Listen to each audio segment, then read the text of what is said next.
మన తర్వాత తరానికి మనం అందచేయగలిగే ఒక అతి శ్రేష్టమైన ఆస్తి ఏంటంటే దైవ భక్తి. ఏంటి చెప్పండి?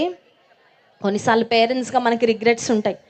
ఏమో నాకున్న ఉద్యోగాన్ని బట్టి, నాకున్న స్థితిని బట్టి నేను ఎక్కువ ఆస్తిపాస్తులు మా బిడ్డల కొరకు సమకూర్చలేకపోయానే, వారి కొరకు పెద్దగా నేను కూడబెట్టలేకపోయాను, ఇంటిలో ఇల్లు గడవడమే కష్టమయ్యేది, నేనే కొన్నిసార్లు పస్తులుండి నా బిడ్డలను చదివించాను, ఏదో వారికి ఒక ఉద్యోగం వచ్చేలా ప్రయాసపడ్డాను, కానీ పెద్దగా ఆస్తిపాస్తులు అందించలేకపోయానని కొన్నిసార్లు కొంతమంది తల్లిదండ్రులకు రిగ్రెట్ ఉంటుందండి. వారికి కొన్నిసార్లు అసంతృప్తి ఉంటుంది. కానీ ఒక మాట చెప్పమంటారా?